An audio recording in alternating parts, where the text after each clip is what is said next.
Welcome back to the MovieBabble Podcast. This week you've got myself, Nick, and Brennan, as we're talking about a pretty busy weekend, just in terms of new releases. Theaters and streaming services had a pretty thick content for Christmas Day. So we had Soul, which has been pushed back several times, Wonder Woman 1984, which has also been pushed back several times. Wonder Woman debuted on HBO Max and in theaters. Soul was just on Disney Plus with no paywall, which was a nice change from Mulan a few months ago. And then The Midnight Sky opened up, as well as We Can Be Heroes. Those were both on Netflix. And then News of the World had a bit of a hybrid release. That is a new Tom Hanks movie. So it was a pretty busy weekend. Netflix is just probably making tons of money this week. I mean, not really, because they don't get money per view, but it's Christmas. All the Christmas movies were kind of back in force. We got our Illumination movies, still not quite with the hold they used to have before the Christmas season, but both the Christmas Chronicles, which have been up there, were in the top 10 list, as well as some new stuff. So I'm just going to go ahead and run down that list to get us started. So at the number one spot, we had The Midnight Sky, which was one of Netflix's new releases. And then we had We Can Be Heroes, which was also one of Netflix's new releases. We had After We Collided at number 3. Number 4, How the Grinch Stole Christmas. Number 5, The Christmas Chronicles 2. Number 6, The Christmas Chronicles. Number 7, The Croods. Number 8, A California Christmas. Number 9, Ava. And number 10, Ma Rainey's Black Bottom. So The Midnight Sky is kind of their big release. So this is a George Clooney movie. It's got Felicity Jones in it as well, and it is about astronauts. I'm not overly familiar with this movie, other than that the trailer weirdly reminded me of that movie from last year, The Aeronauts, with Felicity Jones and Eddie Redmayne, which is a movie that Nick just absolutely fawned over. Well, yeah, I think this was kind of, I wouldn't go so far as to say like this is Top Gun, but it's kind of that like, oh, we're gonna fly and explore and look at what we can do with cameras in the air, kind of thing for Netflix. Yeah, this is I wouldn't say it's that kind of tone. It's actually a very sad movie. It's really depressing. This is a movie directed by George Clooney. He also stars him, and it's basically two stories. So at the beginning of the movie, we're in the year 2049, which Brian Connor, who wrote the review for this movie on the site, made a funny little comment in his review of why do so many movies hate the year 2049. There's just always weird stuff happening there with the Blade Runner 2049 as well. But so there's been some kind of apocalyptic event. The world is basically uninhabitable. They spent a lot of time showing how bad the air quality is. Basically, everyone's dead except for George Clooney, who lives up in the Arctic. He's this scientist manning one of their satellites, who's trying to contact um, separate missions that are off in space, doing things and trying to figure out other planets to bring human life to. Um, and he finds this little girl, and she's like mute for the entire movie. So you have George Clooney and this girl just kind of chilling in the Arctic. And then you have on the other side of this, you have a crew out in space, which is Felicity Jones, and you have David Oyelowo in there too, and Kyle Chandler. Really good cast in this movie. So this movie is basically them trying to come back to Earth, and George Clooney and this child trying to get in contact with them to tell them like, hey, Earth is uninhabitable, so you better turn around. So that's basically the entire thing, and it's really, really depressing. It's one of those movies that like tries to be about things because it's like, oh, look how serious George Clooney is. He has a beard. He's thinking about things, you know. But there's really nothing much to this movie. It's just its pacing is all out of whack. Very, very boring movie. Doesn't really amount to much in the end. So you're kind of just sitting there scratching your head at it. Um, this one kind of left me very, very cold. I don't really, other than just like that background information, I really don't have much information about it, honestly. It left me with like no, just I don't have any comments on it. It's kind of like The Aeronauts last year, which a movie I forgot about until you just mentioned it in the intro there, Colin. It's kind of one of those. It's just there. I heard that this film, while it may not be all that great, I heard that it's visually pleasing, or it looks really nice. Would you agree with that? Yeah, it looks good. It's one of those where you have a good cast Hmm. who are delivering their lines. The movie looks good, so all the pieces are there. But it's just, I think it's a pretty bad script. It's very, very forthright in like its messaging. Like you'll have lines that are like basically like the movie in a nutshell, and it's like, wow, you just basically explain the entire film to the Hmm. audience. Like, can you just like have a little restraint, please? But I think this kind of speaks to George Clooney as a director, and it's weird because we haven't really seen him in a movie recently. I think the last movie he was in was Money Monster back in 2016. Other than that, I think he was in that Catch 22 miniseries that came out last year, but this is his first movie in a really long time. But as a director, his resume is super spotty. So he had Confessions of a Dangerous Mind in 2002. Then after that, he had Good Night and Good Luck, Leatherheads, The Ides of March, and The Monuments Men, and then Suburbicon. Uh, and then you have Midnight Sky after this. I don't really know if I love any of those movies. I don't think I've seen Confessions of a Dangerous Mind, but I know it's a Charlie Kaufman script that he basically just was like, I disown this because they changed so much of it. But I don't know. I don't think he's a particularly great director. I think he has a good visual eye, but I don't really get a point of view in anything he tries to tell. So I don't know. I think this was a buzzy project because big budget, George Clooney in it, and there's a lot of other stars in it, and it's a big Netflix release for Christmas. But yeah, I don't know. I just don't really gain much from this at all. There's a good Alexandre Desplat score in it, which I think may trick some people into thinking this movie is better than it actually is. But yeah, it's kind of, if you were hoping to see George Clooney again on screen, I don't really know if this is the one you come back to. This is a $100 million picture as well, so it is, as you said, pretty expensive. Do you know at all if it started with Netflix? Was this Netflix's project all the way through? I have no idea actually. I think the most interesting thing about this movie is George Clooney's character's name, which is Augustine Lofthouse, which is just the most unbelievable name I think I've heard in so long. Except when you watch the movie, he's just very sad, and his character's terminally ill, so he's just kind of waiting to die. So yeah, it's a great, just really energetic movie, just with a lot of fun gags and little jokes. Yeah, I think this movie, I don't even know what this movie is trying to go for. It's just kind of there. It's just kind of a bummer. It doesn't really, I don't think it's really saying anything of note, and it's just, I guess it's good to look at, but there's just nothing. It just feels like everything is a mixed bag. The script could have been better. The acting probably could have been a little better. Um, yeah, I don't know. I don't know if I think if this is probably better for Netflix to release this now and not have to contend with like Wonder Woman and Soul, which we'll talk about in a little bit, instead of dropping like one of their other buzzy projects here. But yeah, it's The Midnight Sky. I don't know. It seems like a lot of people are watching it, but I don't think it's very good. Augustine Lofthouse sounds like the name of an English heir to a Toll House cookie fortune. That's amazing. But yeah, and I think like so my impression of this movie is pretty much just from the marketing.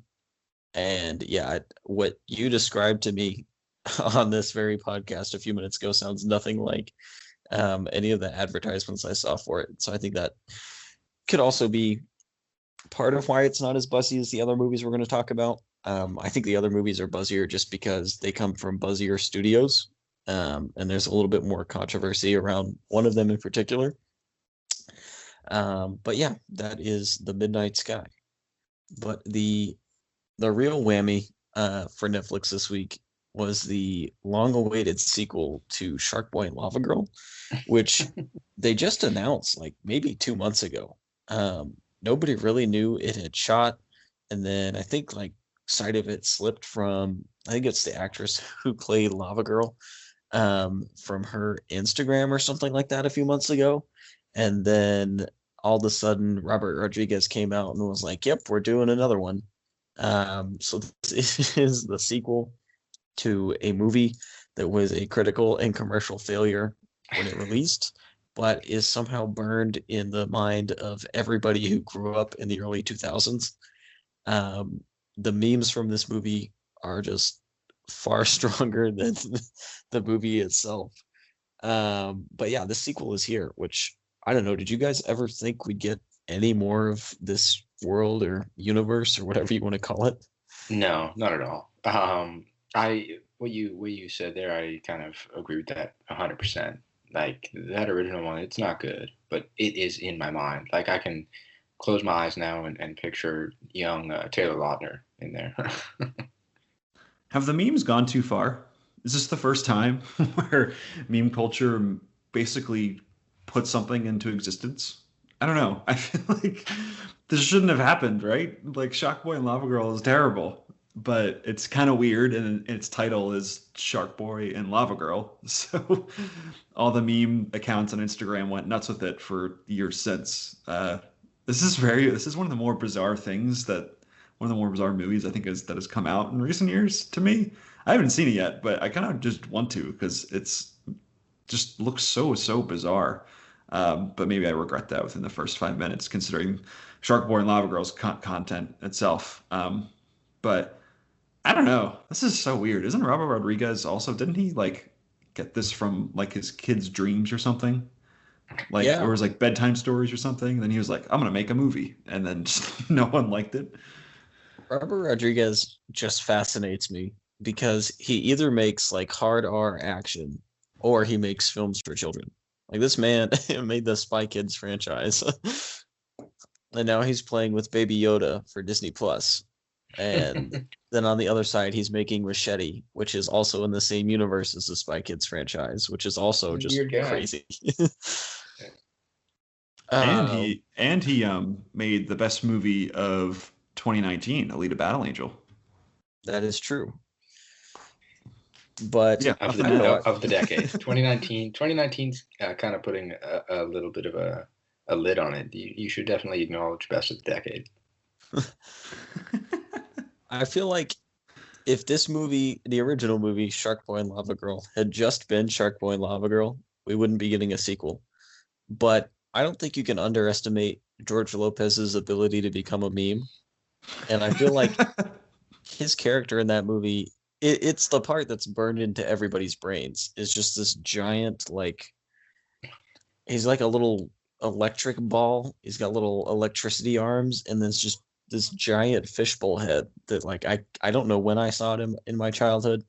You know, I don't know if I saw it in theaters or on TV, but it's just like burned into my brain. And there are millions out there that are dealing with that too.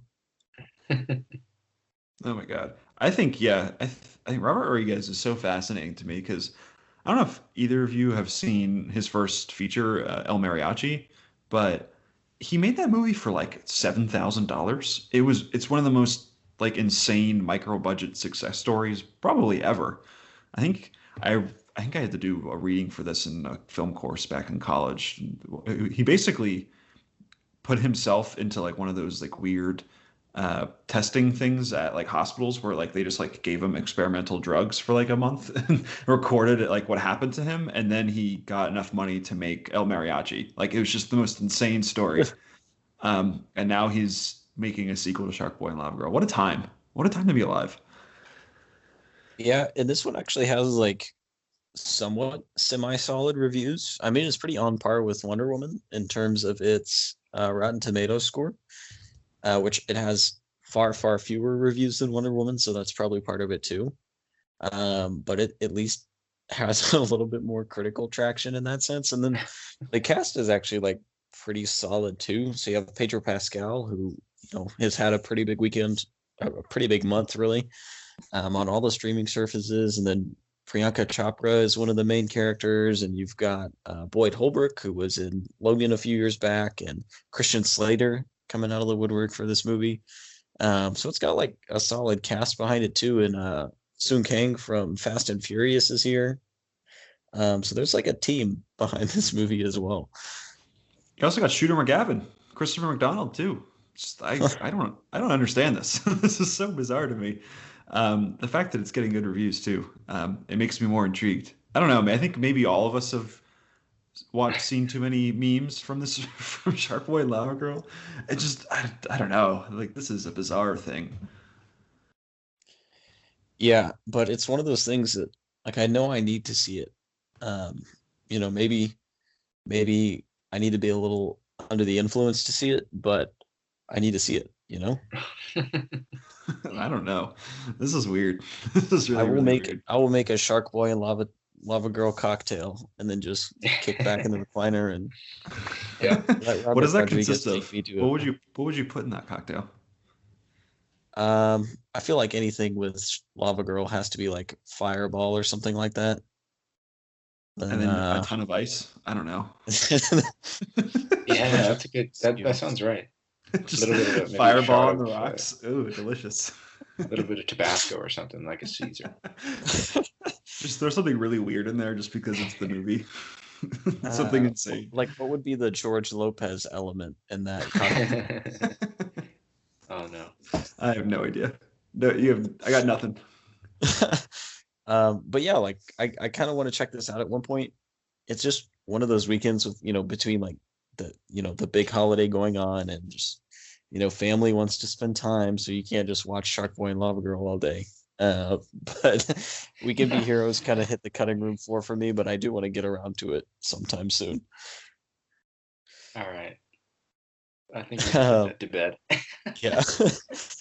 So let's move on. So a bunch of Christmas movies, no real surprise there. So How the Grinch Stole Christmas, both the Christmas Chronicles and A California Christmas were all in the list. And then Ma Rainey's Black Bottom dropped quite a bit, which I feel like that's just due more to the Christmas weekend than it is necessarily a drop off in the movie. Next week, we'll probably clarify that a little bit more. But it literally went from the top to the bottom of the list. And I would assume it's probably a lot of these Christmas movies. But then Ava has weirdly been at number 9 for like 3 weeks, so I could be wrong. God, that movie so bad. I finally got to see Ma Rainey's Black Bottom. I know it's only been about a week and a half that it's been out for, but I did get to see it yesterday. I quite enjoyed it. I thought it was really good. It's one of my favorite of the year so far. I've missed out on a lot of stuff. I'm still waiting on a few things that haven't quite reached me, but I did enjoy this movie a lot. I like that sort of era in America. I like the rhythm and blues from the old times and stuff like that. But it was good, and I think for Chadwick Boseman's last role, it was definitely great to watch something so powerful. For me, this movie definitely, I mean, I think obviously they're going for this, but it's based off a play, and it really did feel like a play. Another movie I watched this year, The Father, was based on a play, but it didn't really feel like a play. But this one, definitely, they do want to make you feel that way, and they didn't really distance themselves from that kind of play element. And I thought it worked for the most part, and I think the runtime on it made it work. I think if you have a movie like this that maybe goes over 2 hours, but it's still trying to seem like a play, monologue after monologue, it might wear down on you. But to be a 90-minute movie and kind of have that element to it, I think it works really well, and it did work really well. So I enjoyed it for sure, and it's definitely. I'm just trying to gauge what Netflix is going to go for gold with, and I think there's a chance this could be the movie they go all in with, because I think there's been some issues with the other ones that might limit them from going all the way. But after watching this, I don't know. We can talk about this as we get closer to it, but bottom line is I did enjoy this movie. It kind of seems like Chadwick is kind of the front runner for Best Actor at this point, right? I watched the movie too after our pod last week, and I really liked it as well. I think Chadwick is unbelievable in it, and it's one of those where my guess is he'll probably win an Oscar either for this or to Five Bloods. He'll probably get nominated both in Best Actor and Best Supporting. But I think in both cases, it's one of those where they might be construed. I think this would be inaccurate to do this, but some people might say like, oh, it's kind of rewarding him like just after he died or something like that. But I think in both cases, both of these performances are incredible. So I would love to see him win either way. I think he's the best part of this movie to me. And then you have Viola Davis, who's just in so much makeup and super sweaty and kind of amazing too. I hope she gets nominated. But yeah, this movie's all about the acting. Coleman Domingo is really good in there too. I think I agree, but with both of you guys, I think Collin said as much last week, where it does really feel like a play, and it certainly does. You have all those monologues back and forth. Some of them are incredible. And there's the one that Chadwick says is that where he talks about what happened to his mother, and it's just unbelievable. But yeah, I feel like I feel similarly to you guys on this one. Yeah, you know what's funny? Do you think they'll go for Best Actor for this rim, or do you think they'll slot him into a support? Because I'm kind of conflicted on what they'll do here. I don't know if they've said, but this is the type of movie that I think he kind of fall into either or. I think this is also, we spoke about this recently about something. It could have been even this movie, but this or The Five Bloods, they'll definitely go with this just because I think it's a more showy performance for sure, and there's a lot more out of Chadwick there. But yeah, lead or supporting, it's very difficult to know what they're going to go with this because they could angle it as like Viola Davis, she is the lead, and everyone else is kind of supporting around her, as the film's named after her and such. And she was great too. Yeah, you're right. She's a boss in this movie. She was funny. But yeah, I'm interested to see where they go with Chadwick. But all in all, it's definitely, watching it was sad too, just knowing that it is his last movie and it gone too soon for real. Yeah, my guess is that I think in other years we've had other times where people have been nominated twice for different performances in a year. But I think because both movies are Netflix movies, that I think they will try. I think they'll have a better idea of how to just navigate the awards race this year. And I think what they might do is probably just campaign for both really, really hard because it's no secret that Netflix wants all the awards and they desperately want that Best Picture win as well. Just to kind of, I don't know if that would validate them as like a big studio, but I think in the eyes of many and maybe Netflix themselves, that would accomplish that. But I think it's a really good shot that they put him in Best Actor here because it would be one of those. It's kind of like the Brad Pitt thing last year. Like he's not a supporting actor in that movie, but there's also a case where you could say like, oh no, it's Leo DiCaprio's movie or something like that, and you could do the same thing here where, oh no, it's Viola Davis. So maybe they do some like category gerrymandering or whatever, something like that, where they just like put him in supporting and then he just wins in a landslide. But I don't know. I think there's a case that it's still probably the best performance of the year, especially for the Oscar race. So I wouldn't be surprised if he did Best Supporting for Da 5 Bloods and Best Actor for Ma Rainey. That sounds pretty accurate there. And I mean, even I'm kind of gauging what the categories are going to look like this year because I'm really into that. And I don't see Best Actors even being one that's super insanely competitive. So I think that probably is a good route. But yeah, we'll see what happens. But it was for sure something special to see him kind of, his last movie be arguably one of his best performances. Yeah, it looks like I'm trying to think of what is in the Best Actor race this year. It's definitely, so it's Chadwick, and it seems I haven't seen The Father yet, but it seems like Anthony Hopkins is probably going to get a nomination for that. He's insanely good. Brought me to like tears, man. He's good. Jeez. And then maybe probably. Yeah, maybe Gary Oldman. I have a feeling people are a little cold on Mank. That's kind of what it seems like. I really like the movie, but it seems like some people are kind of like, it was fine. I don't really know. I don't really have much of an opinion on it. So we'll see there. I'm trying to think of what else there is. Probably Stephen Yeun in Minari seems like a big one. It seems like that's going to be a big push, and even he might be or along with Chadwick, like a heavy, maybe not a favorite, but like a big time contender there. There's certainly talk also of Riz Ahmed for Sound of Metal, and lately I've been seeing that pick up steam a little bit with him getting into the Best Actor category.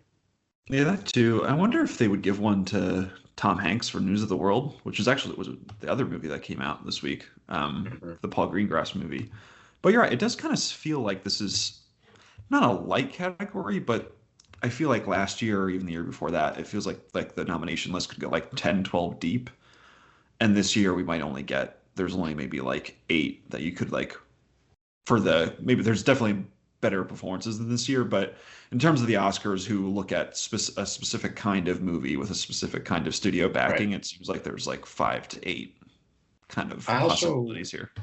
I wonder for Delroy Lindo, who obviously early in the year, this was the guy that everyone was talking about for his performance in Da 5 Bloods. And even me at this point in the year, we're pretty much done the year. There's still a lot of movies to catch up with. That's why they pushed the awards kind of qualification period back 2 months. But Delroy Lindo to me is still one of the best performances of the year from Da 5 Bloods. So I think Netflix has to maneuver also where they're going to throw him in when they campaign. So it'll be very interesting to see where he lands because I think he's definitely worthy of consideration either in the lead or supporting role. That's another one where I think he could go to supporting because The Five Bloods is very much an ensemble piece. But yeah, it'll be very interesting for sure. There's two others that I can think of off the top of my head.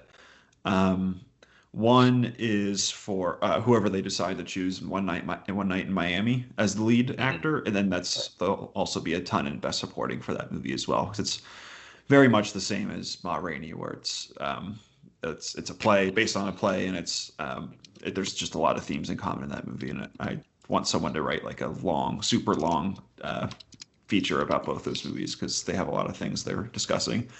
But there's another one, Judas and the Black Messiah, which is a movie I think it comes out next February, so right at the end of what we're considering the end of Oscar season, I guess, end of February. But that seems to be a big one there as well that could garner a lot of buzz in both categories. And I don't know if they're going to completely dump Trial of Chicago 7, but I know Netflix has already came out and said all the actors in that movie are going to the supporting category. So they're all out of the best actor category, if any of them were even going to make it in the first place. But they're all thrown to supporting for Netflix's push for that movie. But yeah, I think you're right. I think it is a little bit of a thinner year than usual. Yeah, so I'd probably say at this point, it's probably Daniel Kaluuya for Judas and the Black Messiah, and then you have Anthony Hopkins, Stephen Yeun, and then Chadwick, and then maybe Gary Oldman. That's the fifth, maybe. Who knows? I think that's where I'd lean at this point. Mm-hmm. Yeah, I'd agree with that list. But I do also think that like the Mank hype has really cooled a lot since its release, whereas something like The Five Bloods, and it's a little bit early to call on Ma Rainey, but like the hype for those performances, at least at this point, has not cooled to the same degree I think Mank has. Yeah, I think Delroy Lindo is definitely going to be supporting, so I think that's where he goes. So other than him, I don't know who you would put in Best Actor. Maybe Jonathan Majors. I'm not really sure who else they would put there. That's kind of one of those other movies where it's a massive ensemble and a lot of people giving great performances, so they could go either way. I don't really know, honestly. Yeah. But that is Ma Rainey's Black Bottom. And so we'll move on to kind of the two bigger movies this week. Since it is the holiday weekend, we're not going to get too heavy into spoiler territory. But we do want to talk about them a little bit. So let's go ahead and start with Wonder Woman. So this was originally set to release in June and then got pushed back and actually was set for early December for a while. And then they announced, you know what, it's just going to drop theaters and HBO Max on Christmas Day, which was met with a certain level of controversy. I had planned on seeing it in theaters originally, but ended up watching it at home with my family on Christmas Day, which I feel like there's a lot you can get into about watching a movie, especially that's on this scale, in theater versus at home. It's certainly a lot more distracting at home. But I turned my phone off. I was like, you know what, I'm just going to glue in as much as I can and watch Wonder Woman. And it feels aggressively average to me. I don't think this is bad in any sense of the word. There's nothing like, Wonder Woman and Barbara's mothers have different names, so there's nothing crazy there. But it's just like, it felt very bland. Like this movie really wasn't trying for much outside of some visuals. And I'm coming away very lukewarm and unimpressed. I thought this movie was delightful. I liked it. Definitely not a perfect movie. There's definitely a lot of things we can talk about there. One thing, I don't think Kristen Wiig's Cheetah worked particularly well. That's just something that just never quite clicked for me. But I like this movie a lot. Kind of to your point, I think there was a lot to gain if Wonder Woman 1984 played in theaters, because one thing I really like about this movie is Patty Jenkins directs this movie with kind of like that not maybe not that Spielbergian sense of wonder, but it's kind of in that same vein where there's not a ton of action in this movie, but there is a lot of people reacting to cool things that are happening on the screen, and it makes things feel really, really neat. There's that one scene, especially where Chris Pine, who's also just wonderful in this movie, and Gal Gadot are flying through the July 4th fireworks, and I feel like that's a scene that's like maybe 10 seconds in another movie, but it's a really long scene, and there's the Hans Zimmer score that's blaring in the background. It's like a couple minutes long, and they just get to look at all these fireworks, and they're just so amazed at all of it. And I think stuff like that would have played, I think, a lot better in the theaters, but I still really liked it. I thought it was really sweet and thoughtful, and also just no one dies in this movie, which I thought was really, really interesting. It's a really interesting choice. Well, I guess not necessarily, because I feel like the not talked about thing in all the CGI destruction in these superhero movies is there would be so many civilian casualties. But we're not going to talk about that because the movie doesn't reference it. So according to the movie, no one dies in this movie. And I felt like that was kind of sweet. I don't think this is trying to be a action-packed thing, because there was not really too many action sequences, and the ending is kind of a subversion of your typical massive third act. I guess I'll leave the details of that for some later date. But I think I really like the most this movie. It uses it's really kind of tackling 80s excess and that the greed of that decade to a really smart. I think, well, maybe not smart, but I think it's really effective in the way it uses it. But I'm sure we'll get more into that as we talk about it. Yeah, this is tough for me because I'm deciding when I'll watch this movie. Obviously, I think we spoke a little before. They switched to, or they didn't switch to, but they decided HBO Max, which is only in the United States, and theaters. And in Canada, obviously, don't have HBO Max, so theaters was the only option originally. And I think with the recent protocols here, the closest theater for me is about a 4-hour flight. So it's not ideal. However, last minute they cracked a deal, and now it's on demand here in Canada. But $30, I don't know if I want to do that. Because I like the first movie, but I didn't love it, so I might have to wait for this one for a little bit. But I'm glad you guys have some contrasting opinions there. It makes it kind of interesting. Yeah, and I like that this one feels like a very different movie from the first. So I love the first one. But Patty Jenkins is really like going for something new here, and this one doesn't really have any of that kind of disillusion and cynicism that the first one has, just with the time period. It definitely feels like a much more wondrous movie, and just like much more lighthearted, certainly. I just don't know if that really works for me. I don't think it really says anything that hasn't already been said by other superhero movies. So there are a lot of elements of this movie that really remind me of Spider-Man 2, or in reference to Kristen Wiig's character with Batman Returns. I feel like there's a lot of that same feeling there. And so there are a lot of things that feel familiar, but that I've seen be done much better before. And that's just really what didn't stick with me, is it just felt like a very baseline movie thematically. Like it's not really saying anything or hitting anything that hasn't already been beaten to death by the superhero genre. It's interesting. Yeah, I kind of what you were hinting at earlier. I think this feels a lot like what I feel like we kind of want from a Superman movie, just in terms of tone and whatnot, because there's a really good action sequence early on in the movie that occurs in a mall, and Gal Gadot is like sweeping around and saving all these kids and whatnot, and like they fall into like teddy bears and stuff. It's really sweet. And then she gives like a wink to a little kid and all that. Like that kind of stuff is kind of corny, but it really feels like it's something out of like a Richard Donner Superman movie where it's Christopher Reeve just being like this really lovable Boy Scout and just like saving the world by just being really nice. So I kind of like that element to this movie where it's, like I said, no one's dying in this movie. It's kind of the opposite of something you'd see in like a Marvel like Endgame thing where it's just like things flying and exploding everywhere.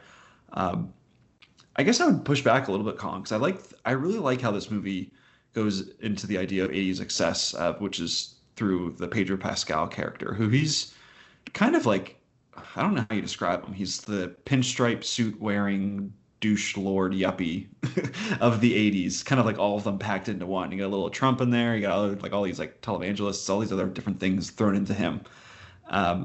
And he like there's like this like the big MacGuffin of the movie is this wishing stone, which sounds kind of dumb, but I think works well in context because Pedro Pascal basically uses this stone to just grant people's wishes. So kind of the idea of the 80s where if you can wish it, you can do it or whatever. And I think that's kind of what he says throughout the movie. But I think, and it's kind of like that monkey paws thing where they have like people wish for something and then that comes true, but then something disastrous happens as a result. So it's kind of like even when you get everything you ask for, it's like nothing goes well. And I think that really goes when you see it on this scale and like things are like cities are getting destroyed and things like that in that sense.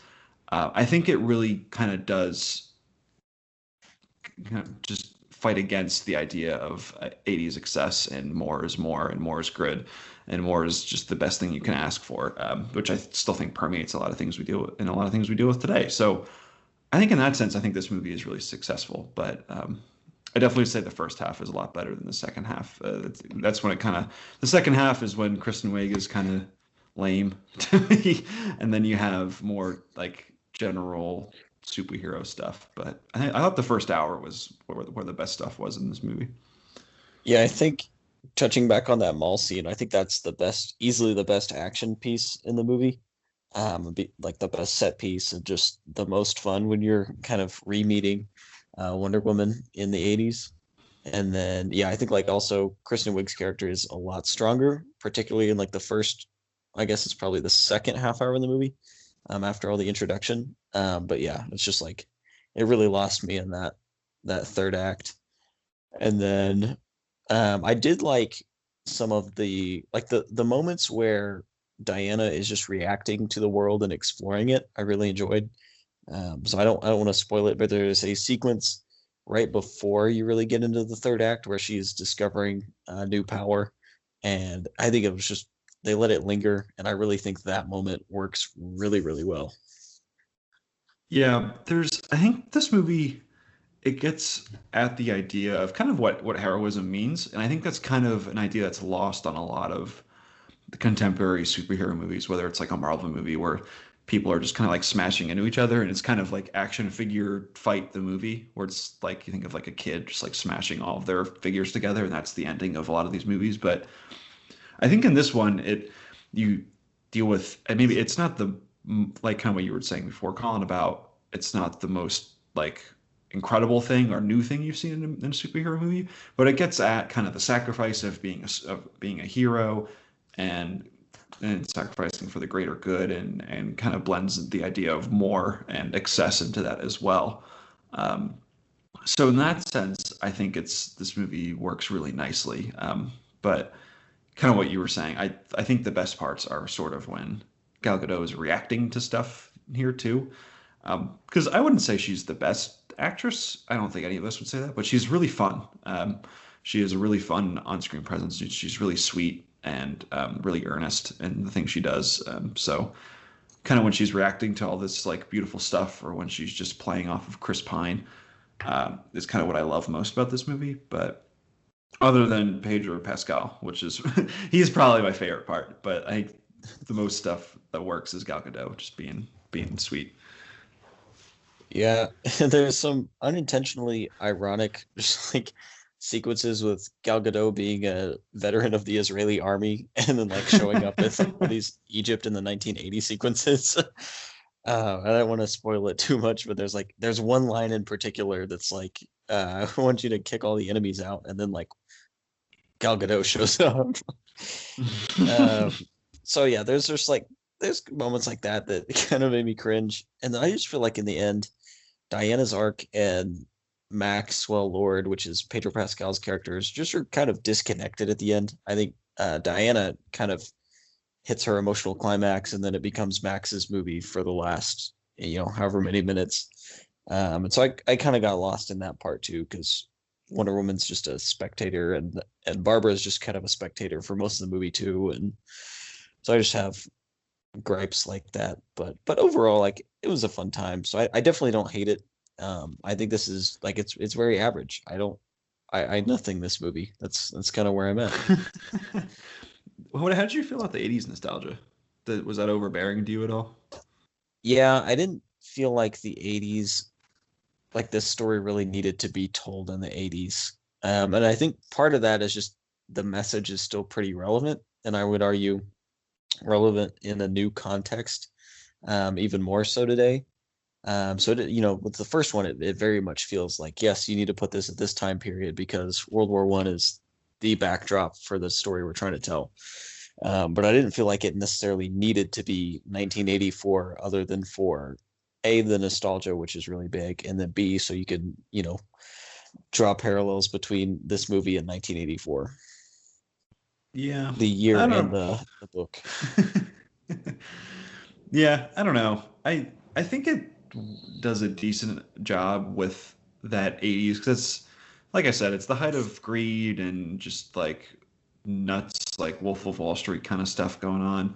So I think in a superhero movie, I think that's like, when we talk about excess, I think the most caricaturish, I don't know if that's a word, but I'm going to use it. The most caricaturish version of that kind of idea, I think, is in the 80s. So I think that's when you can have Pedro Pascal, who's in like this floppy wig, blonde wig, and he's just like going nuts in his pinstripe suit. I think that works best, considering, and also it's a superhero movie, so people are playing it up to 10. So I think it works pretty well there. But yeah, I'm kind of done with movies in the 80s. I feel like we've done it. I feel like we've kind of mined all we can, and people wearing what are those, like the pants that MC Hammer wore? Okay, parachute pants. I feel like we're kind of done with that, right? I feel like we've reached the breaking point. I can't wait until we have throwback movies in the 2005. So everyone's listening to Limp Bizkit.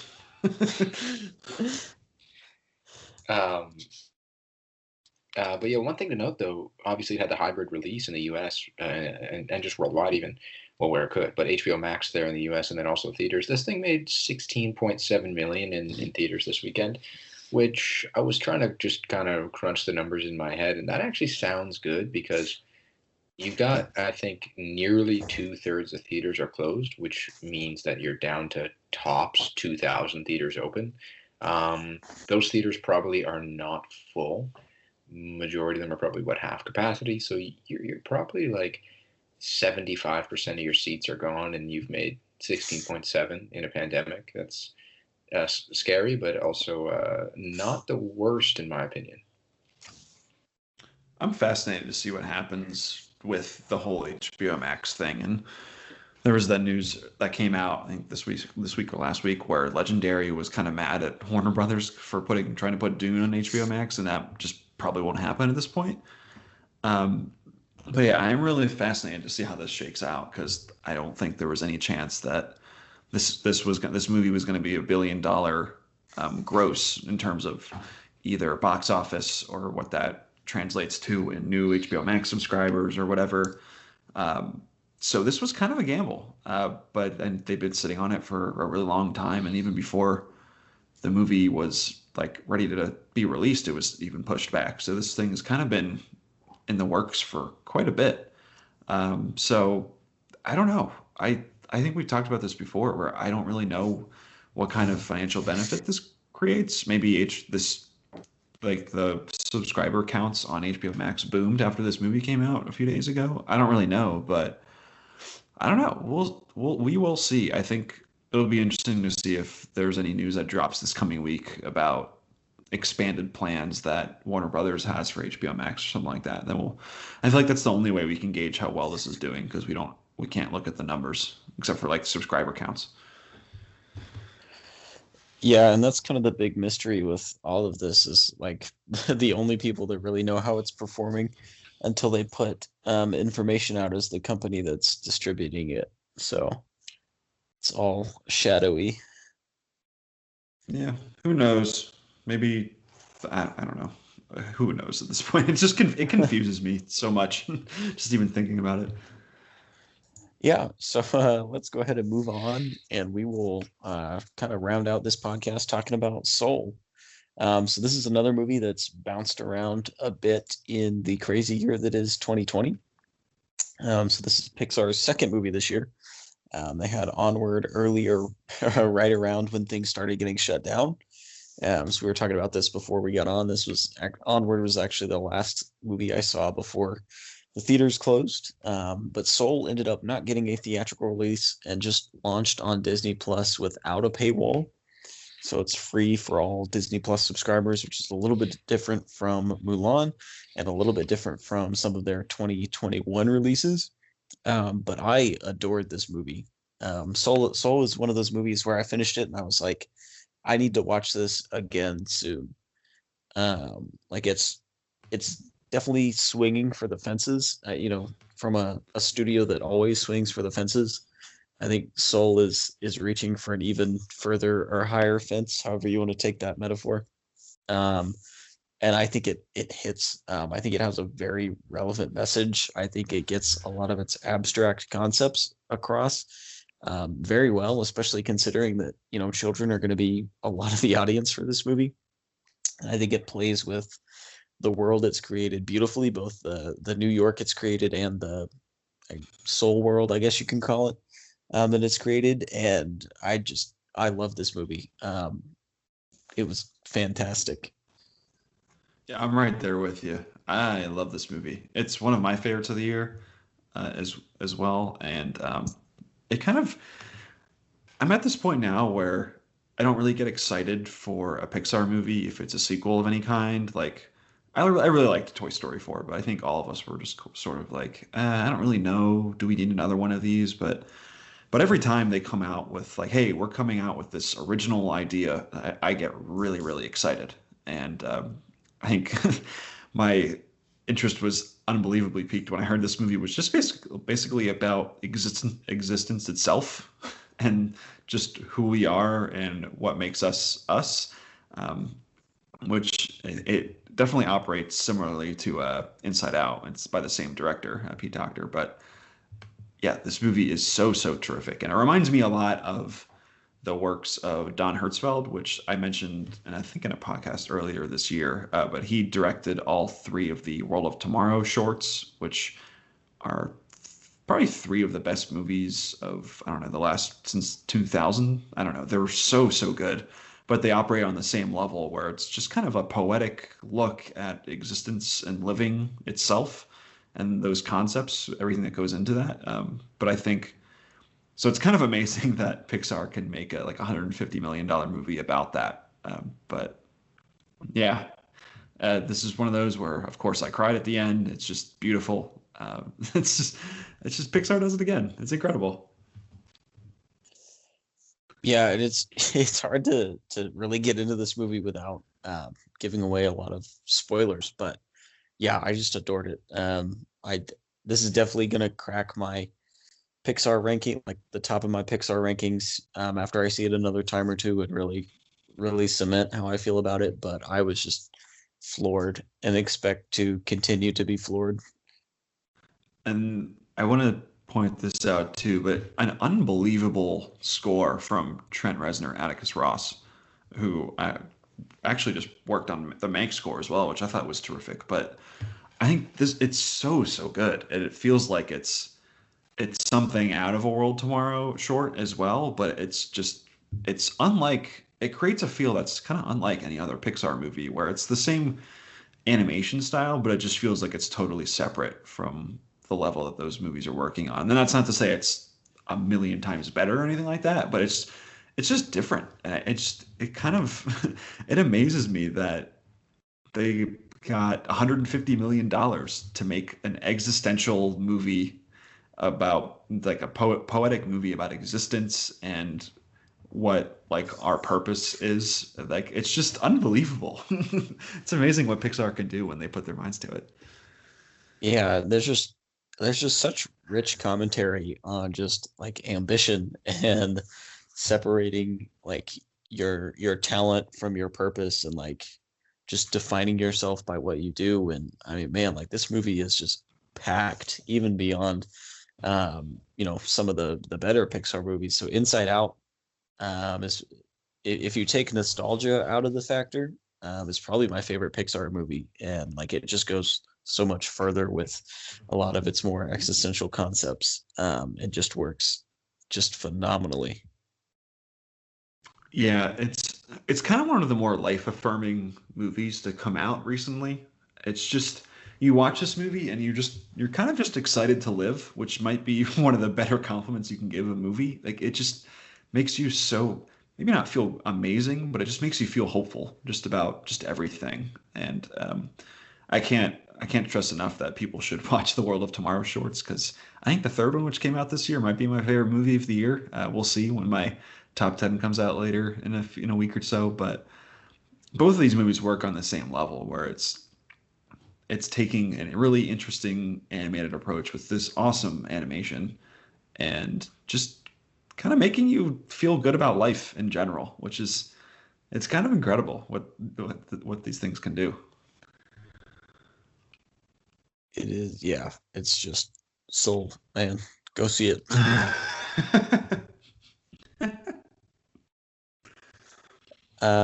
But yeah, that is this weekend. It was a pretty crazy weekend as far as new releases go, and yeah, it'll certainly slow down a little bit just as we get into January. Chaos Walking has been moved yet again, so Oh my god. nothing too crazy happening for a little while as we kind of wrap up the Oscars season. So we'll see a little bit more of our prestige releases, you could call them, in the next few weeks. But we will be dropping a special episode of the MovieBabble Podcast, just breaking down the unpredictable and not necessarily what we anticipated year for movies in 2020. So be on the lookout for that in your feed. And remember, as always, you can check us out online at moviebabble.com.